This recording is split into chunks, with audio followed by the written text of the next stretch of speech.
Selamat datang di konten saya. Silahkan tonton sampai habis biar nggak salah paham, terutama Kadun. Bletak! Golkar adalah partai paling tua. Selain P3 dan PDIP tentunya. Mungkin karena paling tua, maka dia loyal. Mirip istri, biasanya yang setia adalah dan juga loyal adalah istri tua. Bukan begitu ya. Karena hari ini saya coba beropini soal Partai Golkar.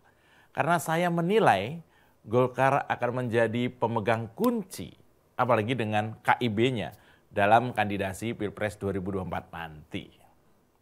Golkar punya banyak kader, kita semua tahu itu kan. Bahkan banyak banget, dari yang udah tua banget sampai kader-kader profesional, milenial sampai Gen Z ya. Memang Golkar cukup diakui mumpuni dalam kaderisasi. Golkar juga dipercaya menjadi tempat yang nyaman bagi politisi-politisi baik yang besar di masa Orde Lama, masa Pak Harto maupun yang besar di era reformasi saat ini. Kenapa begitu? Ya karena Golkar semenjak berubah jadi parpol setelah sebelumnya semacam ormas ya, sebelum masa reformasi, telah memiliki platform yang adaptif lah istilahnya. Bisa mengikuti perkembangan zaman dan rezim. Maka nggak heran kalau Golkar meski bukan partai pemenang utama, tapi tetap bisa berkuasa di setiap periode pemerintahan. Enak kan ya kan? Ya mungkin salah satunya adalah Golkar dikenal memang loyal kepada pemerintah. Apalagi di masa Pak Jokowi 2 periode ini. Golkar menunjukkan kepada Pak Jokowi sebagai partai yang bisa diandalkan. Baik di pemerintahan maupun kehadiran legislator mereka di Senayan dengan kekuatan dan loyalitas yang full ke Pak Jokowi. Sementara, sepengamatan saya, tidak semua partai koalisi seperti Golkar. Bahkan Gerindra sekalipun masih punya kader yang nggak loyal ke pemerintah. Mungkin juga ada kader dari partai lain atau koalisi lain ya, yang setengah hati ke pemerintah. Golkar enggak. Mereka satunya komando dengan ketua umumnya saat ini, yang juga adalah Menteri Pak Jokowi yaitu Pak Airlangga Hartarto. Kalau di Gerindra beda lagi ya, ada saja itu. Dari sekian banyak yang loyal, ada satu yang ngeselin ya. Fadlizon gimana dong? Dia sih buat lucu-lucuan aja ya. Selamat datang di Oposisi 69 FM bersama saya, Mas Yuprai. Tarik bambang, sedikit disenggol lapor polisi. Padahal doyan nyenggol tanpa basa-basi. Orang ngebanyol, kau disomasi. Oh sial, semua salah Jokowi. Bangsat! Jadi begini ceritanya bos. Saya melihat perkembangan Partai Golkar, meski suaranya sejak reformasi belum bisa nambah banyak, tapi cuma masuk kategori stabil ya. Stabil menurun maksudnya. Tapi termasuk partai yang sangat loyal dan dapat diandalkan oleh Presiden Jokowi. Itu maksud saya. Dan sepertinya memang tantangan Partai Golkar 5 tahun ke depan yang sekarang tersisa 2 tahun adalah membalikkan perolehan suara pada pemilu 2024 nanti. Kenapa begitu? Ya seperti yang saya bilang tadi, karena sejak reformasi perolehan suara Partai Golkar terus turun dari pemilu ke pemilu. Ya tren sejak pemilu 99 suara selalu turun, belum pernah naik sejak reformasi. Ini tantangan yang pertama. Dan saya meyakini untuk meningkatkan perolehan suara, Golkar harus mampu membuat ceruk baru. Golkar tidak boleh lagi mengandalkan pemilih loyal dan tua. Ya, mungkin koreksi untuk Partai Golkar yaitu tadi ya, kesannya memang menjadi partai orang tua. Saking melekatnya nih ya, dulu itu Golkar selalu mendapatkan nomor urut 2. Sampai orang tua di kampung saya ya, yang dulu adalah diehard sejati dari Golkar, sampai sekarang tetap memilih nomor 2 tiap pemilu. Padahal Golkar nomornya beda-beda tiap pemilu sekarang kan. Itu saking loyalnya. Yang diingat-ingat adalah nomor 2, ya kan. Golkar memang partai tua, tetapi sasaran pemilihnya tidak boleh terbatas pada kaum tua lagi dong sekarang. Nah ini PR nih buat Pak Airlangga nih, tersisa 2 tahun lagi. Beberapa hari lagi sudah masuk tahun 2023 loh. Ini sudah November, sebentar lagi Desember dan masuk 2023. Tahun politik, Golkar harus rebut pemilih perempuan dan milenial nih. Pemilih milenial itu sangat besar. Ini tantangan kedua ya, yaitu Golkar harus merebut suara milenial dan Gen Z. Saya terinformasi jumlahnya sampai 60% dari total pemilih. Itu bisa 110-120 juta orang loh. Milenial dan Gen Z. PR buat Pak Airlangga.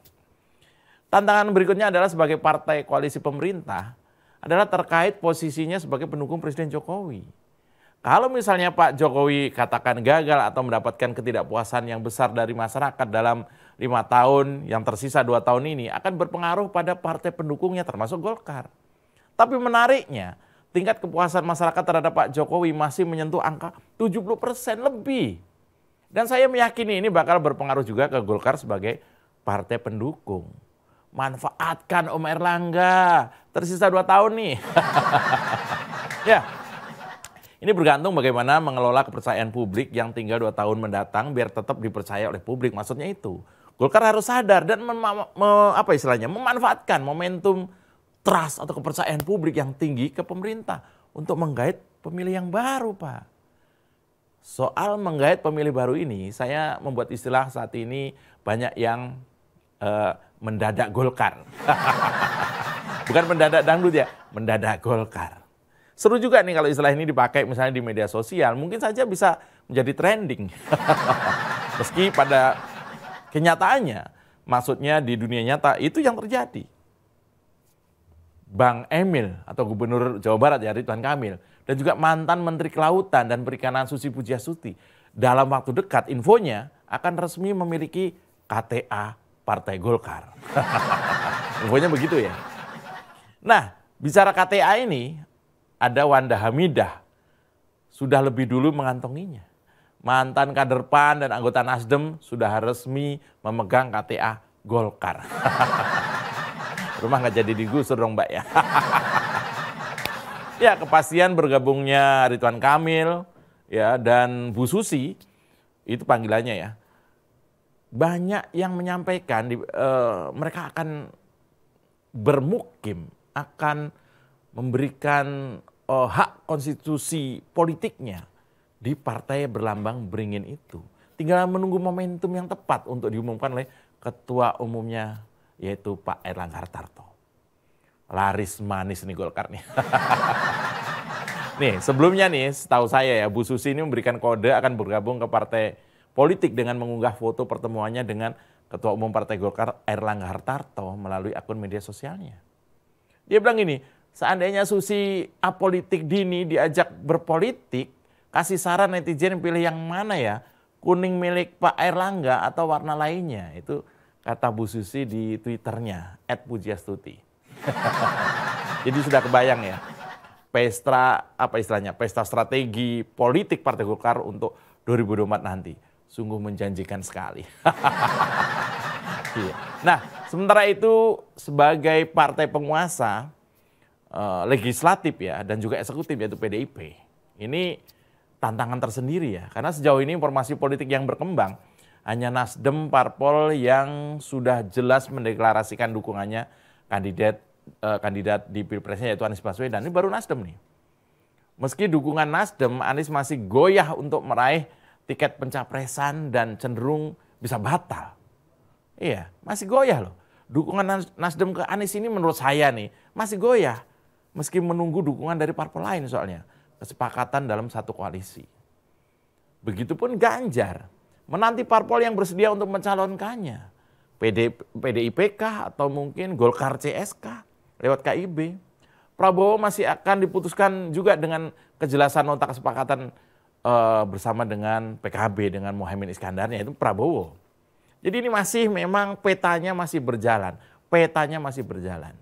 PDIP dan Golkar tampaknya memperhitungkan langkah dan tindakan. Seperti membaca ritme politik yang sedang berkembang. Salah satunya adalah soal ritme ini tidak terburu-buru soal pengusungan capres.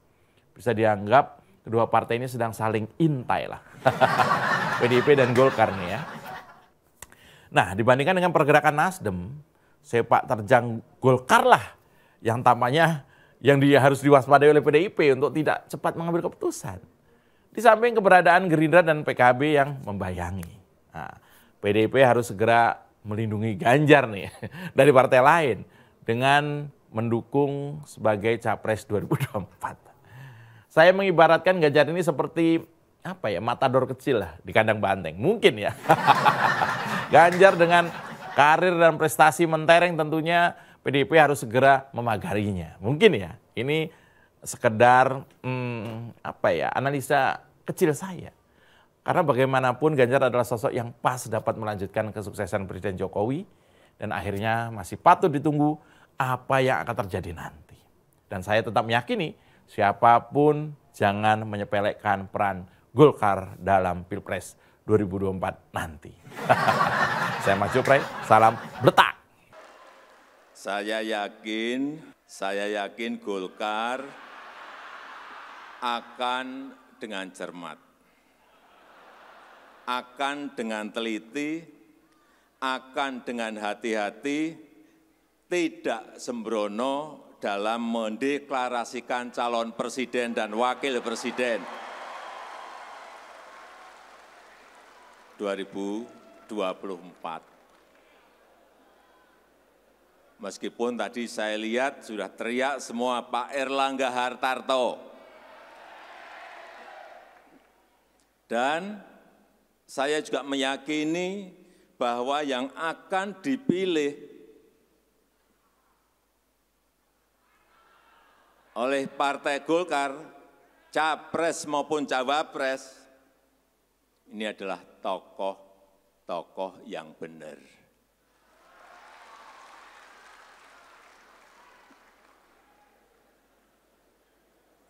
Silakan terjemahkan sendiri. Tarik Bambang. Sedikit disenggol lapor polisi, padahal doyan nyenggol tanpa basa-basi. Orang ngebanyol kok disomasi. Oh sial, semua salah Jokowi.